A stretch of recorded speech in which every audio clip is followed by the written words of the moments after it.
Buenas tardes, Buenas noches, Melissa. doctor. Buenas noches, Ya lo María voy a de Lima. proyectar. Ya, vamos. Adelante.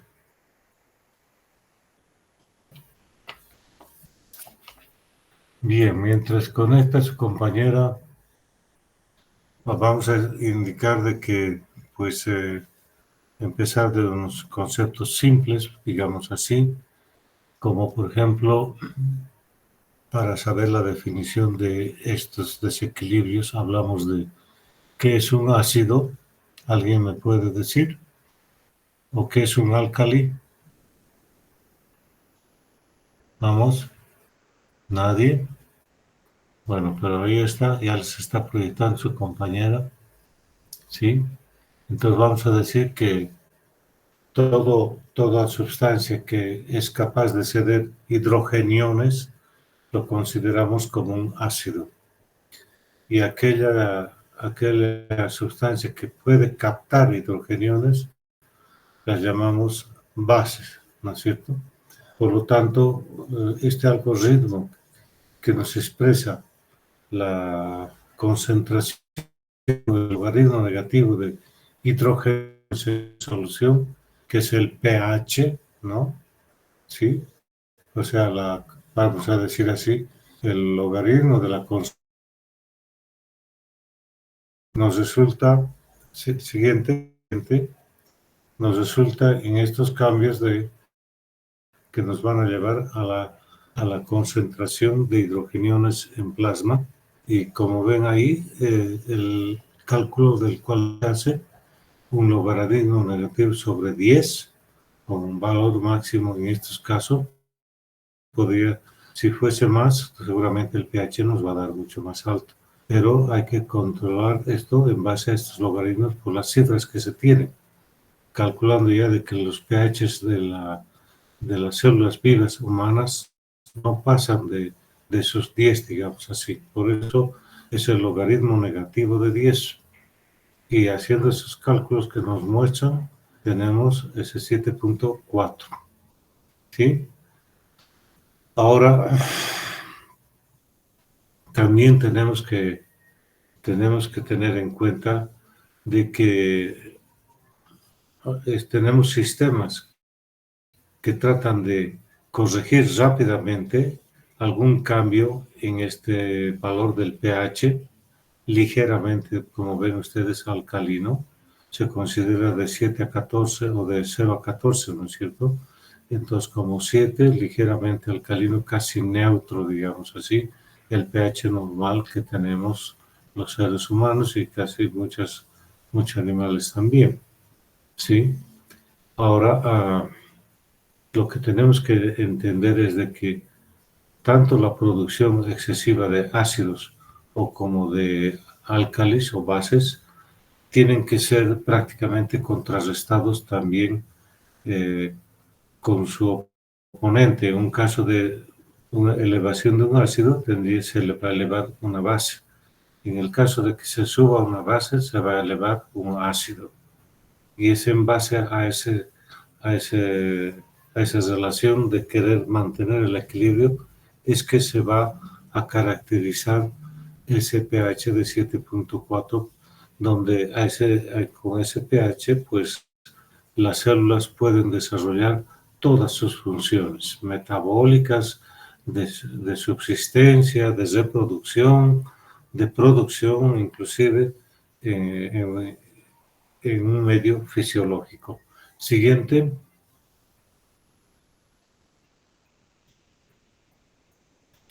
Sí.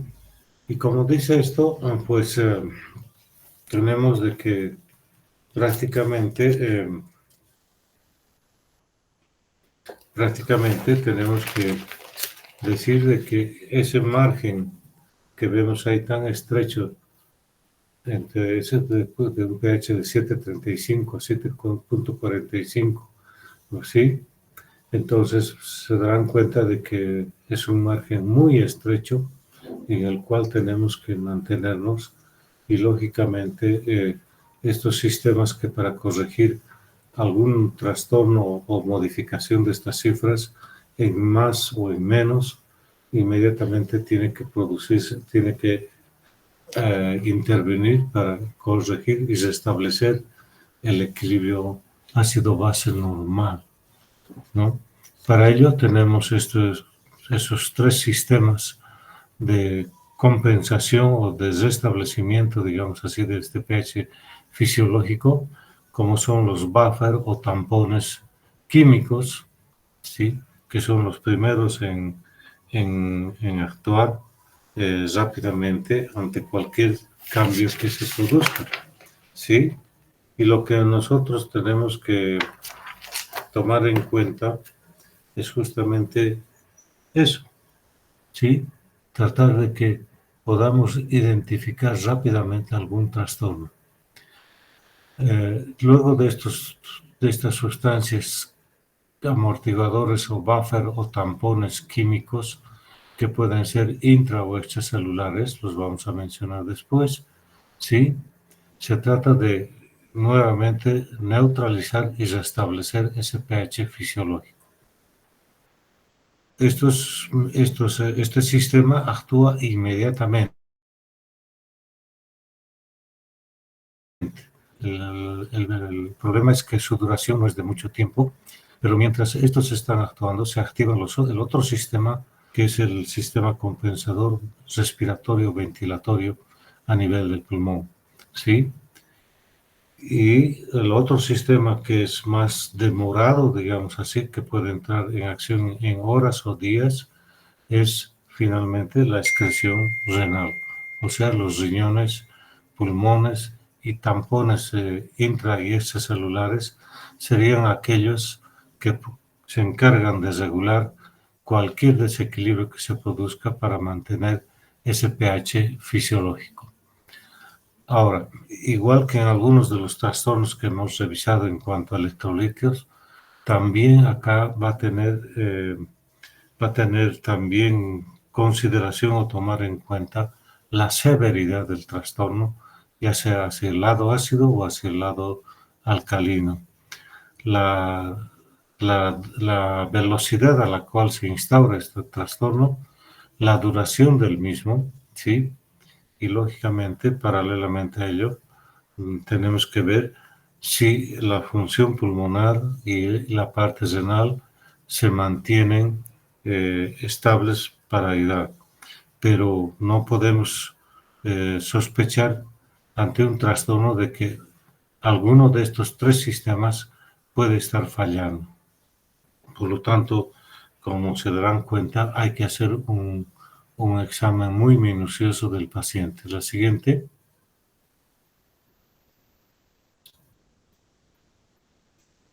La siguiente, eso es. Acá vamos a ver esos 4 trastornos básicos que se producen inicialmente y en muchos de los pacientes. Fíjense ustedes, dos datos. Comparen la acidosis metabólica, ¿sí?, con la alcalosis metabólica. Y si nos fijamos bien, vemos que prácticamente estos trastornos en relación a la acidosis sobre todo, o sea, disminución del pH hacia el lado ácido, se caracteriza por esa disminución de la concentración de bicarbonato, ¿sí? Y por el otro lado, la parte respiratoria, metabólica, ¿no? Y la respiratoria por cambios en más o en menos de la presión parcial de dióxido de carbono, ¿sí? Por lo tanto, estos dos parámetros nos van a determinar el grado o severidad del trastorno. Pero para un poquito complicarnos, digamos así, el diagnóstico y la corrección que debamos hacer ante un paciente que tiene este trastorno, se pueden dar combinaciones de estos trastornos, o sea, hablamos de trastornos mixtos, ¿sí? Fíjense ustedes que prácticamente las cantidades de que juegan estos dos Aniones y cationes como es el bicarbonato la presión parcial de dióxido de carbono son los que nos van a dar inclusive la clínica que va a manifestar o presentar el paciente. Siguiente, por favor.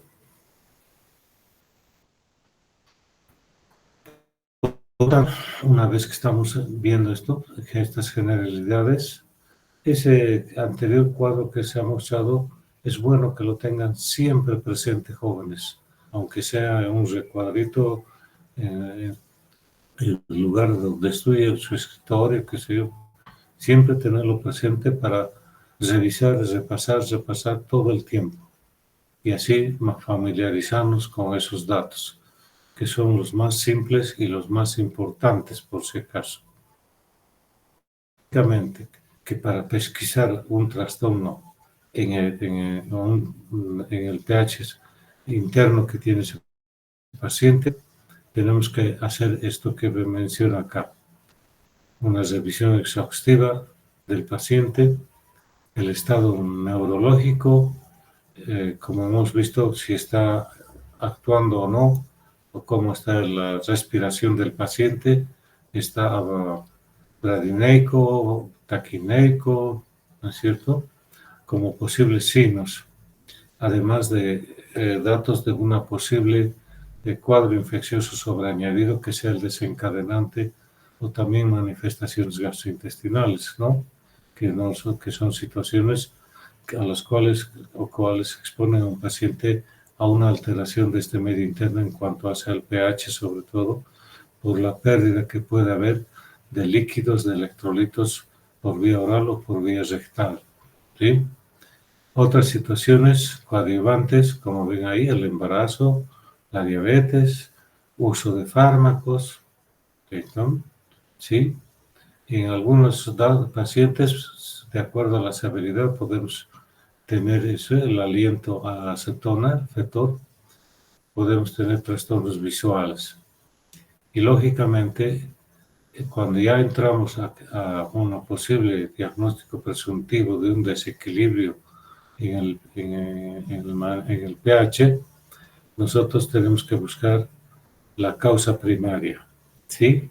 La causa primaria y cómo el cuerpo se está queriendo defender compensando ese trastorno, ya sea aumentando los niveles de bicarbonato o disminuyéndolos o aumentando la pérdida de dióxido de carbono por vía respiratoria o reteniéndolos para compensar el aumento del bicarbonato. Estamos diciendo nuevamente, para jugar con esto, de que si sube el bicarbonato como una respuesta compensatoria, también vamos a tener una subida de la presión parcial de dióxido de carbono. O si por el otro lado tenemos una disminución del bicarbonato, la PCO2 también va a tratar de disminuir para restaurar el estado de equilibrio. Siguiente. Y eso es lo que llamamos la respuesta compensadora. ¿Sí? Bien. Hay que calcular, dice, los componentes metabólicos. Y dentro de eso tenemos el anion gap. El anion gap. Para evaluar si el componente que tiene ese trastorno tiene un componente respiratorio para que se haya producido ese estado de desequilibrio ácido-base. ¿Y qué es el anion gap? ¿O a qué llamamos anion gap? Prácticamente el gap, para simplificar un poquito, ¿sí? Sería el anion gap es el concepto como una diferencia, la diferencia entre la concentración de cationes, en este caso el sodio, ¿sí? Como patrón, ¿sí? Y los aniones. Entre estos tomamos ahí al cloro y al bicarbonato. Carga negativa versus carga positiva, ¿no? Del sodio y cloro y bicarbonato negativos. Y estos dos o estos tres elementos se los va a medir en plasma primero y luego se va a hacer esa sencilla diferencia entre el valor del sodio en plasma, restando la suma que se tenga de bicarbonato y cloro. Y esa diferencia normalmente entre el sodio y el cloro y bicarbonato medidos, ¿sí? Como aniones, vamos a tener que es de 8 a 12 equivalentes el valor, digamos, normal. Pero aparte de esto, un gap, un anión que no a veces que uno se lo puede tomar o se lo toma a veces en cuenta, por ejemplo, otro importante es, aparte del cloro y bicarbonato, es la albúmina plasmática, ¿sí? Los fosfatos también son otros aniones negativos que podemos tomarlos en cuenta. Y de hecho, si se acuerdan ustedes, junto con la albúmina, el fosfato, ¿sí? Podemos tener también en menor proporción o influencia, si quieren, estos aniones negativos como el lactato o los cuerpos cetónicos, ¿sí? Donde pues ya esto ya lo habíamos mencionado cuando hablábamos de la concentración, por ejemplo, de glucosa o de proteínas, ¿no es cierto? ¿Se acuerdan ustedes? Donde 1 gramo de disminución en la albúmina plasmática, tomando en cuenta que la albúmina sería de 4 gramos, ¿sí?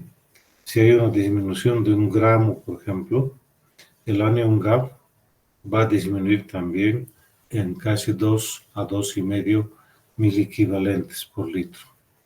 O sea, ya se pueden dar cuenta entonces qué situación va a presentar un paciente que está cursando con una hipoalbuminemia. Y de esos tenemos bastantes pacientes, ¿no es cierto? Entonces vamos a tener que ese paciente va a tener un marcado compromiso en una alteración inclusive mixta, ¿sí? Y para eso viene este segundo párrafo que nos dice hay que buscar las alteraciones mixtas, ¿sí? Lógicamente, viendo cómo se ha producido esta primera defensa, digamos así, que es esa barrera del tamponamiento o de los buffers, ¿sí? Cómo se han tratado de compensar o han tratado de compensar esta alteración, ¿sí? Lo que nos hace pensar de un trastorno, sospecha de un trastorno mixto, es que la respuesta no sea la esperada para el paciente. O sea, no ha habido una mejoría, pese a que ha habido una tentativa de compensación mediante estos buffer o tampones, ¿sí? Que se tienen, ¿sí? Por lo tanto, hay que ver, lógicamente, paralelamente a eso, determinar la posible causa que está llevando a este trastorno. Y hay que buscar en este caso que pueda ser que haya un trastorno mixto, ¿sí? Esto, lamentablemente, estos trastornos mixtos, en lo que hace al equilibrio ácido-base, son muy frecuentes, sobre todo a nivel de los pacientes hospitalizados. Fíjense ustedes, cuando revisábamos el comportamiento del sodio, habíamos recalcado que como un trastorno frecuente, muy frecuente de realidad e importante, teníamos la hiponatremia, ¿no es cierto? La hiponatremia. Y que en una situación dada, aquí vemos, por ejemplo, si ese paciente tiene un sodio bajo, fíjense, haciendo esa relación, esa diferencia entre los aniones negativos ante un sodio bajo, por ejemplo, ¿qué vamos a tener? ¿Sí? Un anion gap más alto de esos 8 a 12 equivalentes. un anion gap elevado o expandido, como llama, que nos está mostrando que los sistemas compensadores han fallado y no se está pudiendo hacer la corrección adecuada.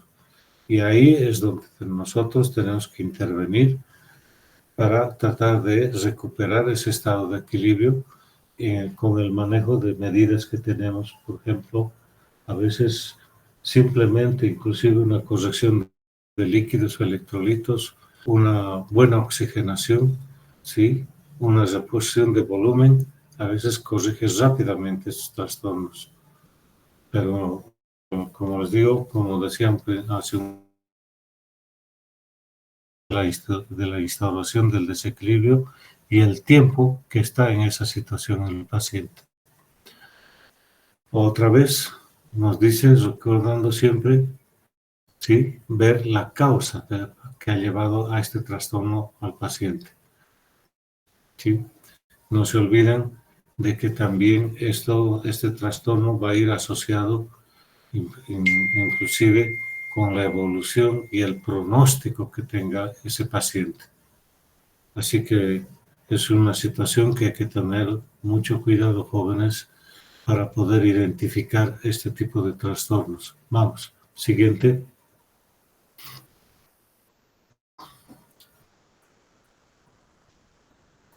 Estos valores de referencia no los tienen que olvidar. Esta es una gasometría arterial y abajo nos está indicando cuál es la diferencia con una gasometría de sangre venosa.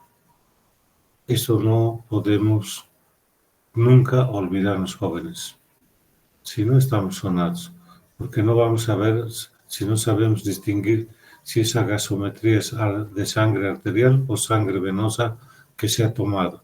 Y ahí están las diferencias, ¿sí? Ahí están las diferencias. Prácticamente muy escasa diferencia en el pH, pero importante para la clínica del paciente, y la presión parcial de dióxido de carbono. Ahí nos indican claramente que el bicarbonato se va a mantener en la misma concentración en la sangre arterial y en la sangre venosa, aparentemente, pero porque no lo tomo en cuenta, pero sí la presión parcial de dióxido de carbono. Siguiente.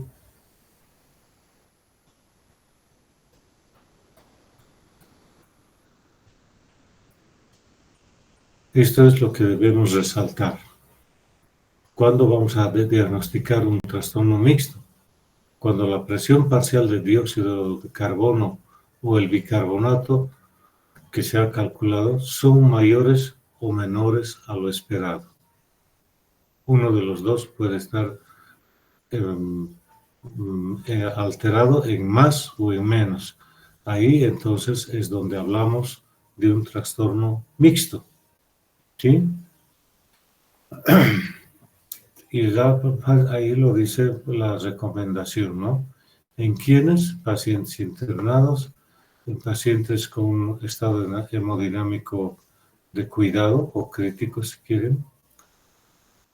Cuando el paciente es portador de una insuficiencia renal o una insuficiencia pulmonar respiratoria crónica, ¿sí?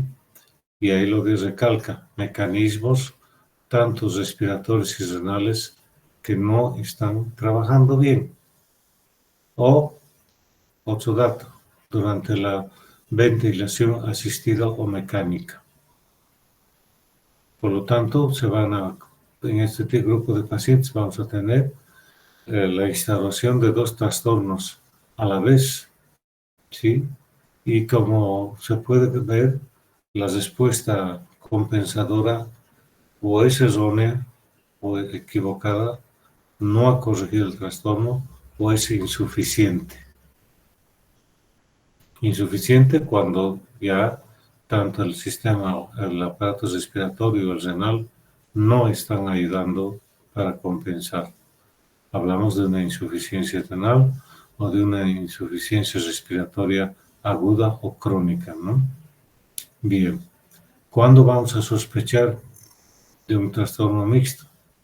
Cuando la respuesta no es la esperada, la respuesta compensadora.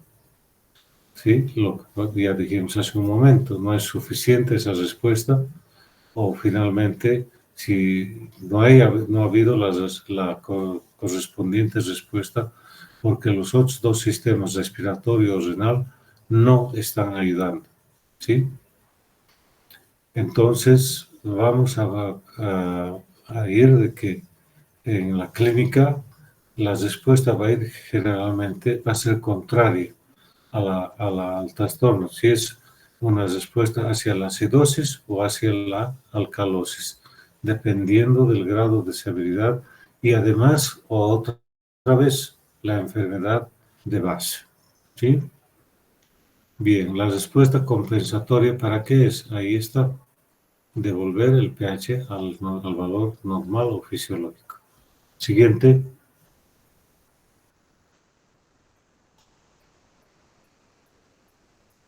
A ver,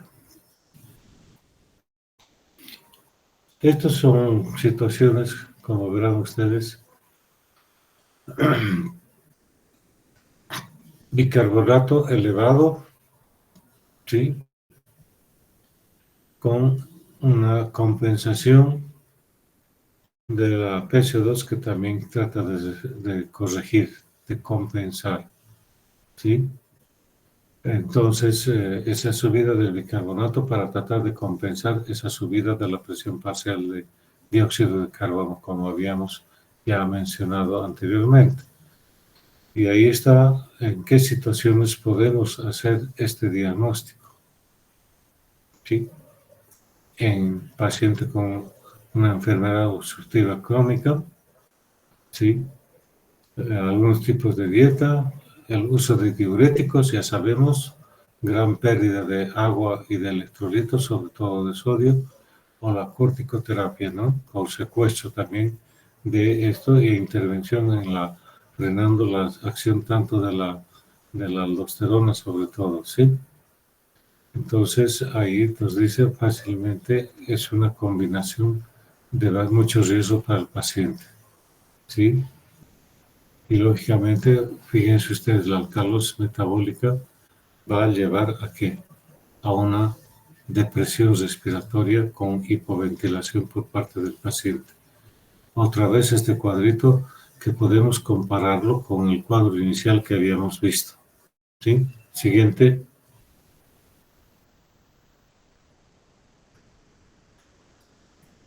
Bien. Aquí vemos la acidosis metabólica y la alcalosis respiratoria, ¿sí? Ah, perdón, un ratito. Continuamos, ¿no es cierto? Continuamos. No estamos hablando de trastorno. Continuamos. Una presión parcial de dióxido de carbono baja para el descenso del bicarbonato. ¿Se dan cuenta? Tratando de compensar ese descenso del bicarbonato, la presión parcial de dióxido de carbono va a bajar mucho más. Por lo tanto, va a haber una alcalosis respiratoria con una acidosis metabólica. Esto, como dice, en un paciente que está hiperventilando como una tentativa de corregir la hipoxemia que tiene, ¿sí? O empeorando con un paciente con una enfermedad obstructiva pulmonar o paciente con compromiso de la conducta o de la conciencia, si quieren, por alteraciones a nivel del sistema nervioso central. Y ahí está la fiebre, paciente infectado, hepatopata, ventilación mecánica, hemodiálisis con acetato. El acetato sabemos que se convierte y se metaboliza a bicarbonato. Por eso estamos hablando de ahí, ¿sí? O intoxicación por topiramato o salicilatos. Llevan a una alcalosis respiratoria sobre todo, ¿no? Eso ya lo conocemos. Vamos, siguiente.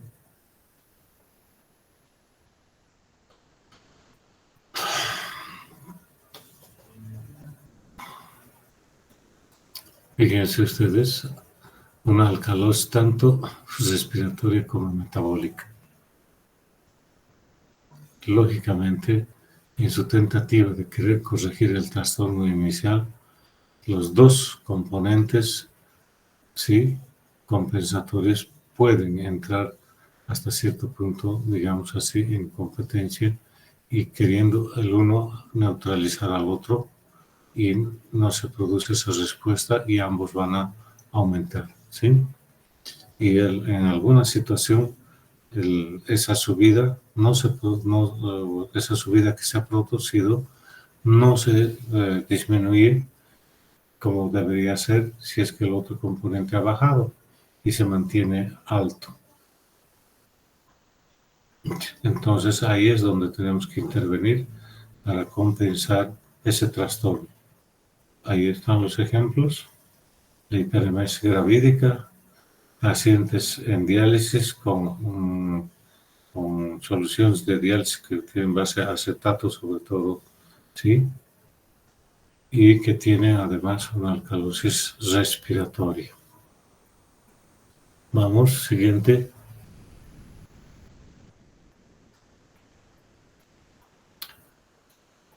Ahí está lo contrario de la alcalosis, ¿no? Lo contrario de la alcalosis, un bicarbonato bajo, ¿sí? Con una PCO2 alta. O un bicarbonato que está bajo y no compensa la subida de la PCO2.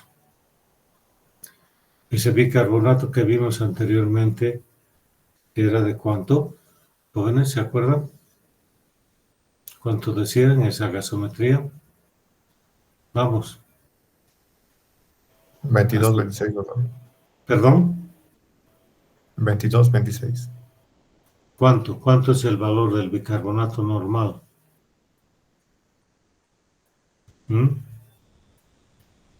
Va hasta 26, 25, ¿no es cierto?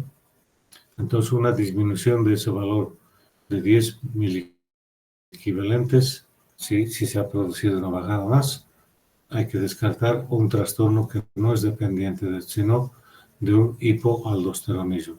No hay producción de aldosterona para aumentar y retener sodio y se va perdiendo ambos por la orina. Una situación en la que podemos encontrar este trastorno, ahí está, ¿sí?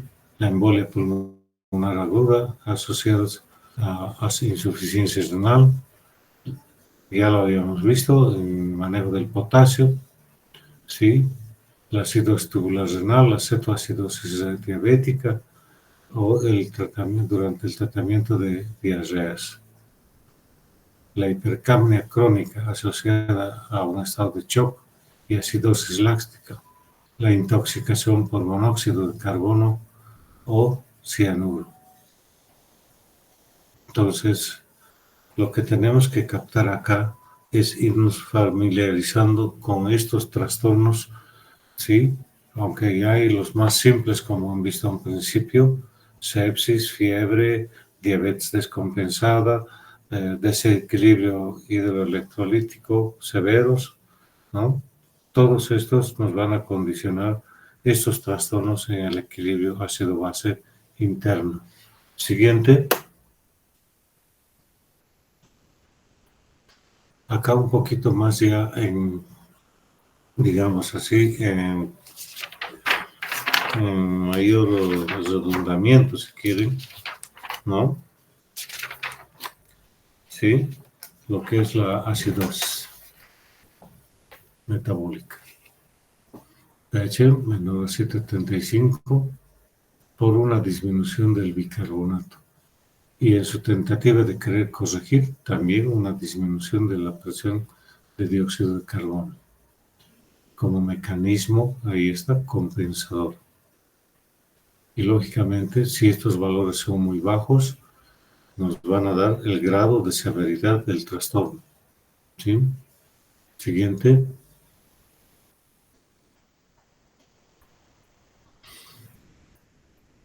Fíjense ustedes cómo con esos tres valores nos vamos manejando.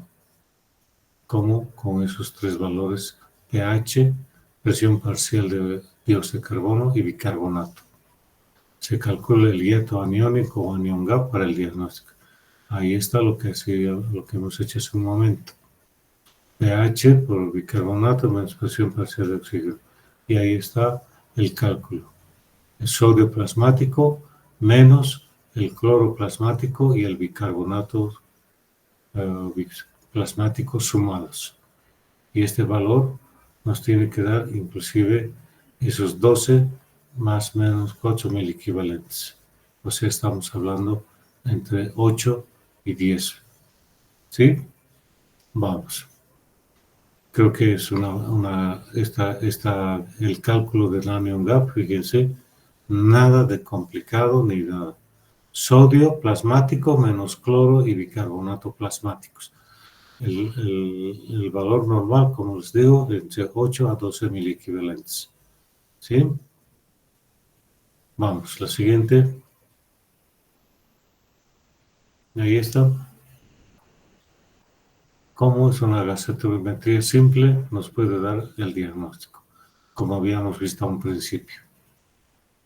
Lógicamente, algunos de estos otros, como en la bioquímica sanguínea que nos muestran, podrían ser como aportadores menores, digamos, para esa brecha aniónica que hemos mencionado, que es el anion gap, ¿no es cierto? Algunos, de hecho, como hemos visto, la albúmina, por los fosfatos, los acetatos, lactatos pueden actuar como aniones negativos para aumentar o ampliar ese espacio, esa brecha aniónica que es el anion gap. Para buscar algún trastorno primario, otra vez, medir esos electrolitos, valoración del sedimento urinario en estos pacientes. Y el electrocardiograma, ya hemos visto ese electrocardiograma, ¿qué nos va a aportar? ¿Sí? Siguiente.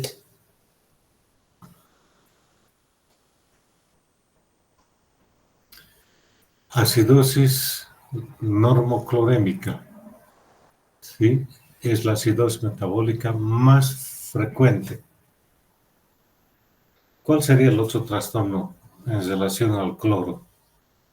Y sería hiperclorémica. Jóvenes. ¿Qué trastorno sería? Si aquí nos habla de acidosis metabólica con anion gap elevado y estamos calculando ahí el anion gap, esa diferencia entre sodio menos el cloro, ¿no? Y la suma del cloro ¿qué hemos dicho? Con el bicarbonato. Nos va a dar un anion gap alto, ¿cierto? Alto. Lo contrario de lo que estamos viendo en cierta forma acá. Sería una alcalosis respiratoria dianometabólica con un anion gap elevado.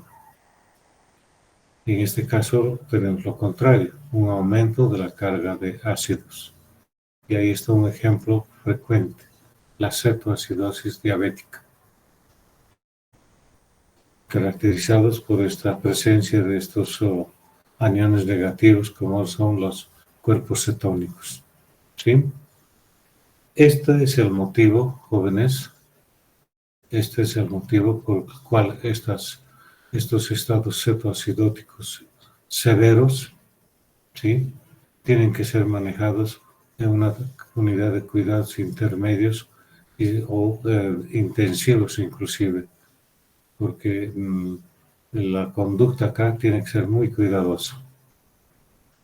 No se olviden de esto. Eso es lo que vamos a encontrar ante un paciente diabético debutante o un diabético descontrolado que ha dejado su tratamiento o por alguna otra comorbilidad se ha descompensado. No se olviden de esto. Siguiente. Siguiente. También se puede dar, ahí está, el lactato. Acúmulo de lactato. ¿En qué situación podemos producir esto? Nosotros. ¿Alguien me puede responder?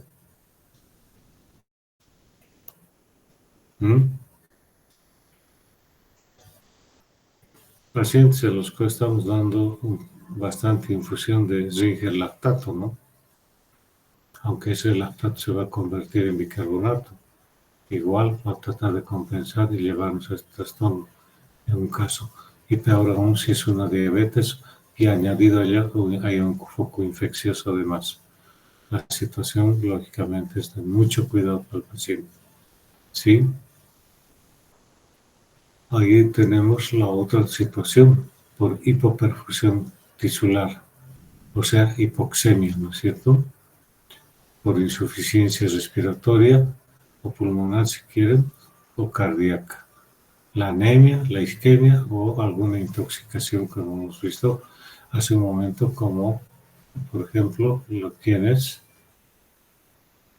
los pacientes diabéticos descompensados, ¿no es cierto?, en cetoacidosis.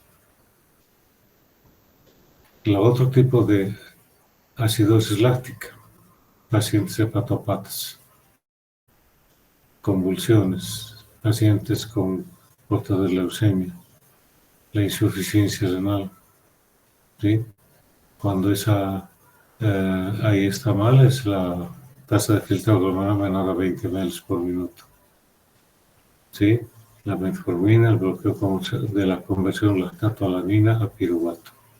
Intoxicación por fármacos, ahí están algunos salicilatos, la isoniazida, hierro parenteral sobre todo, es uno de los riesgos que se tiene. Siguiente.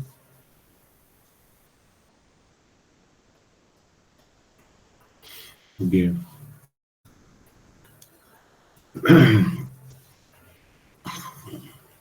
Otra situación que no es infrecuente de ver en la emergencia, ¿no?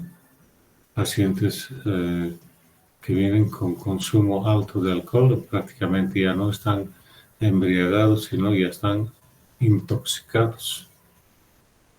Y aquellos que consumen con otras tentativas, el metanol, etilenglicol o propilenglicol, muchas veces con tentativas de suicidio, ¿no? Muchos pacientes hacen eso. Y otra vez hay que medir los niveles de la alcoholemia y hacer el cálculo que ya hemos visto hace un momento. Ver también la osmolaridad.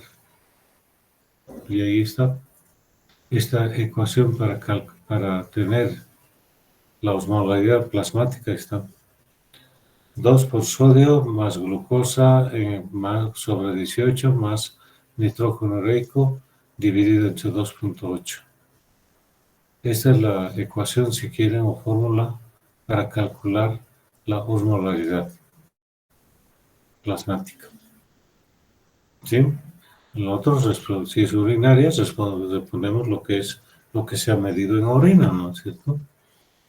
Esto es lo que se ha medido en plasma. Vamos. Siguiente.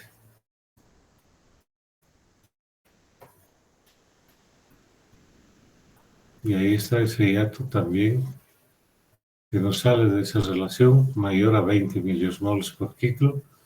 El paciente está con una intoxicación alcohólica. Y si es menor a 20, como dice ahí claramente, lo contrario. Una cetoacidosis, una acidosis láctica, o también a consecuencia de una insuficiencia renal severa. Y ahí está un trastorno que ya lo habíamos mencionado, la hiponatremia. ¿Sí? Lógicamente va condicionado por la insuficiencia renal, en parte, o en la mayor parte, digamos así, una disminución en la excreción de los ácidos. ¿Vía qué? Vía amonio, ¿no es cierto? Amonio y regeneración de bicarbonato. Esa sería la respuesta renal normal. ¿Sí? Excretar amonio para eliminar hidrogeniones y resintetizar bicarbonato a partir de la del CO2 y la anhidrasa carbónica que existe ahí, a nivel del túbulo, ¿no? Vamos.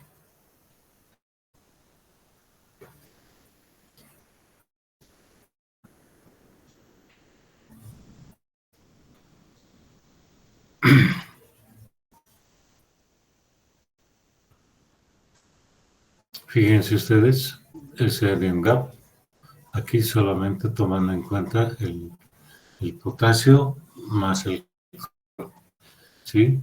Entonces, un cloro que va a ser superior a la suma de potasio y sodio juntos, ¿no? Si sabe el cloro, ¿cuánto es? 110 a 115, ¿no?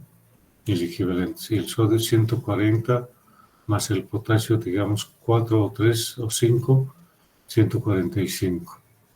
Menos el pH urinario de 5,5, la causa nos lleva a un problema extrarrenal. ¿Sí? Por lo tanto, aquí vemos que la función renal está tratando de compensar esta situación. Pero el trastorno de base, como ahí dice, una diarrea, una fístula pancreática biliar, una derivación uretero-intestinal, nos está alimentando este trastorno. Entonces, si no corregimos ese trastorno, tampoco vamos a corregir el trastorno ácido-base que se está produciendo, o sea, es acidosis metabólica. Y el uso de estos otros fármacos, como ven ahí abajo. ¿Sí? Siguiente. Seguimos con la acidosis.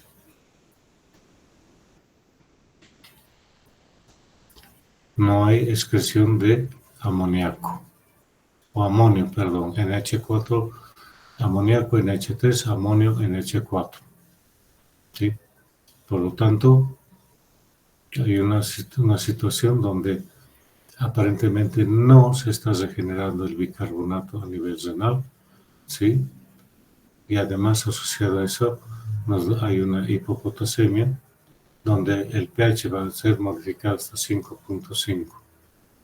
Prácticamente casi estuviéramos en el pH normal de la orina, ¿no es cierto? Pero eso ya está afectando a nivel sistémico. La acidosis tubular renal tipo 2, como dice ahí, poca generación o presencia o niveles bajos de la concentración de anhidrasa carbónica a nivel de las células en la mucosa, puede ser del túbulo, en las células tubulares a nivel del riñón, del túbulo contorneado distal sobre todo, y también sobre todo a nivel del túbulo contorneado proximal, la presencia o ausencia de la anhidrasa carbónica. El Fanconi es una clasificación, una alteración de ese tipo, ¿no es cierto? ¿Sí? Con una falla en la concentración sobre todo de electricidad, que nos llevan a ese trastorno tan frecuente como es estos trastornos del equilibrio de la ácido base o más que todo de sodio sobre todo. Y lógicamente algunos trastornos que nos van a llevar a que la orina no se está acidificando normalmente. ¿Sí? Vamos a la siguiente.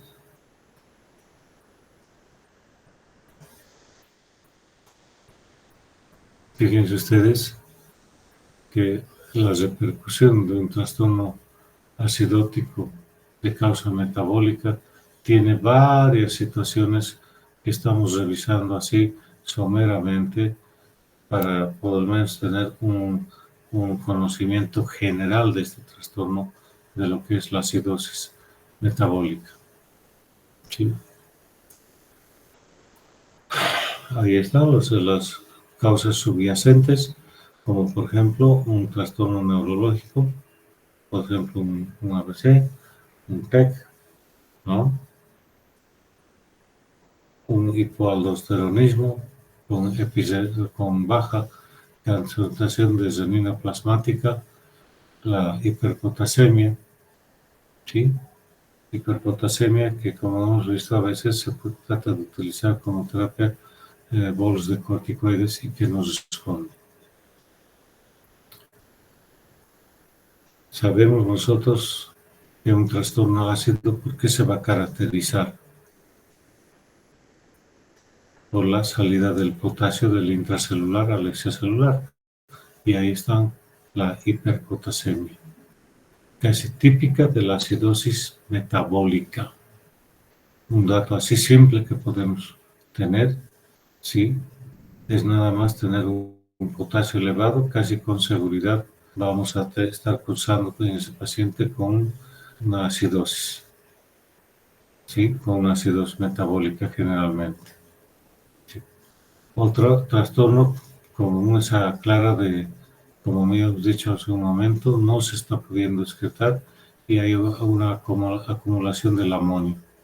La alimentación parenteral es muy rica en nitrogenados, por lo tanto también nos va a aumentar el amoníaco o el amonio en plasma. El hidroxicloruro de arginina y lisina son aminoácidos que se metabolizan aquí, en un lado, lógicamente, a restos de nitrogenados en algunas situaciones, empeorando el problema. Siguiente.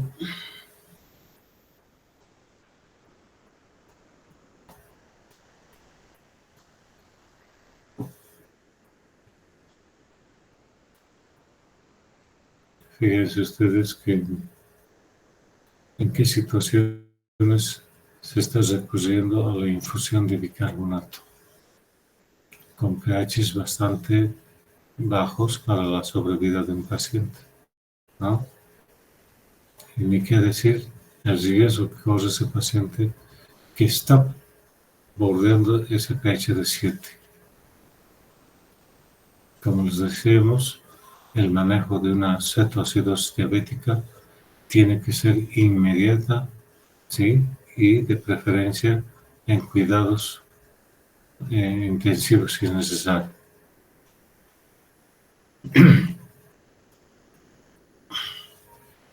Lógicamente acá esas correcciones, si se fijan ustedes, ahí nos está indicando que deberíamos utilizar el bicarbonato. Pero cuando hicimos las correcciones en pacientes con desequilibrio hidroelectrolítico, agua y sodio sobre todo, ¿sí? ¿Qué teníamos que tener cuidado? Dijimos, ¿se acuerdan ustedes? Las dosis de bicarbonato que estamos usando. Las dosis de bicarbonato que estamos usando, ¿sí? Lo cual nos puede llevar inclusive a una sobrecarga de volumen por retención de agua por el sodio que estamos metiendo, ¿no es cierto?, en el bicarbonato de sodio. Entonces hay que enlentecer la reposición porque ahí nos dice una infusión muy rápida la que se ha hecho en el paciente. Nos lleva a esa hipernatremia, ese estado de, ya saben, hipocalcemia, hipopotasemia, convulsiones, alcalosis por la hiperventilación ventricular y lógicamente el paso, como dice ahí, de ácidos a través de la membrana o de la barrera encefálica, hematoencefálica. Vamos, siguiente.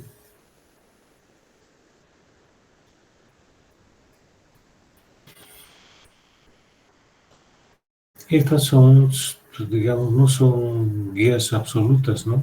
Como dice, son ayudas que podemos tener para iniciar una terapia de recuperación, si quieren ustedes, del pH en ese paciente. ¿Sí?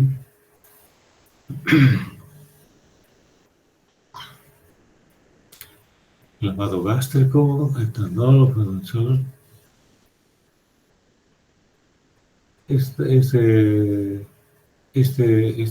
administración de etanol y demás no tengo, no la conozco, pues no puedo decir en qué consiste. Pero sí lo que más le podría sugerir es la hemodiálisis. Es más rápida y efectiva. 20 minutos a media hora casi sacamos más del 30% de esa sobrecarga que puede tener el paciente. ¿Sí?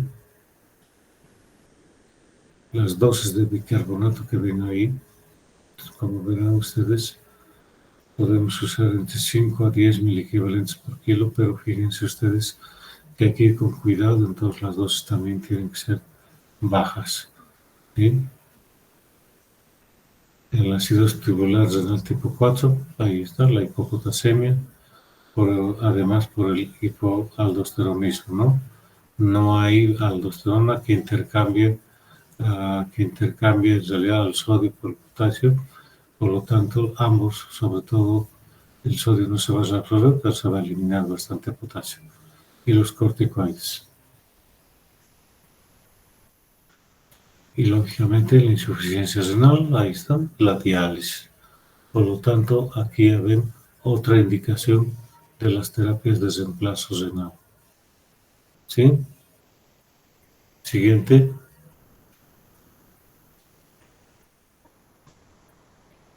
Muy bien.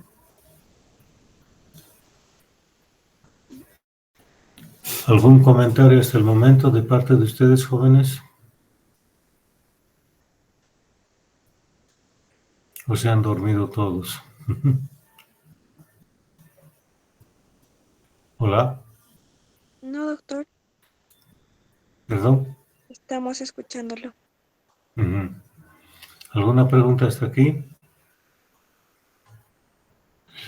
Como verán ustedes, es bastante, ¿no? El material que ahora estamos avanzando, tal vez para muchos de ustedes sea, digamos,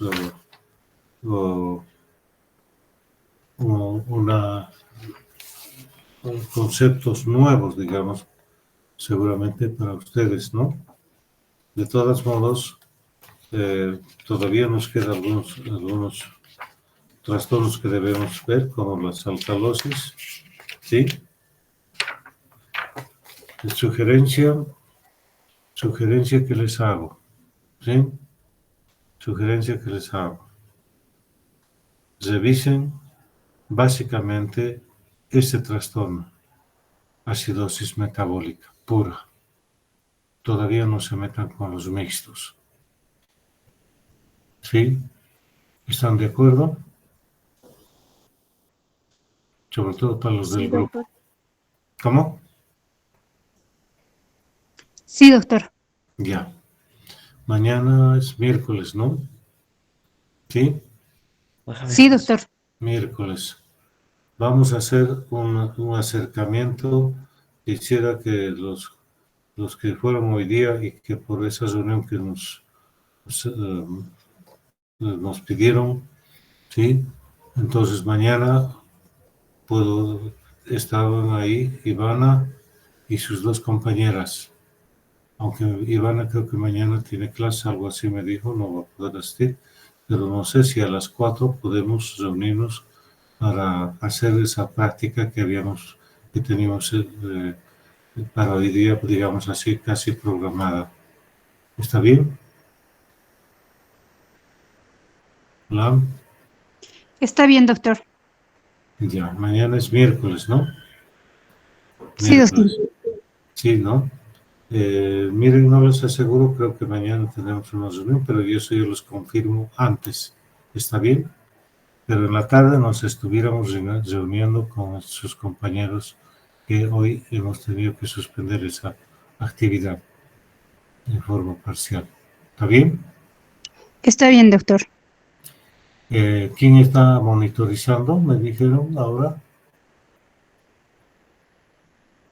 Hola, María Rebeca, doctor. María Rebeca. Sí. Eso es. Muy bien. Entonces, mañana empezaríamos para continuar esta temática, pero siempre tratando de recalcar algunos conceptos que si bien por la tentativa de resumir los aspectos más importantes de estos trastornos, puede que se nos hayan pasado algunos datos importantes. Eso es siempre que se puede esperar, ¿no? Porque a veces en esa tentativa de hacer un resumen de lo que más a ustedes les interesaría saber y conocer, a veces se pueden escapar algunos datos, ¿sí? De cualquier forma, gracias a los que han estado presentes. Espero que mañana también estemos aquí reunidos a la misma hora, ¿sí? Muy bien, jóvenes. Entonces, lo de mañana con mi grupo vamos a confirmar antes, pero en la tarde estamos con los otros. ¿Está bien? Está bien, doctor. Listo.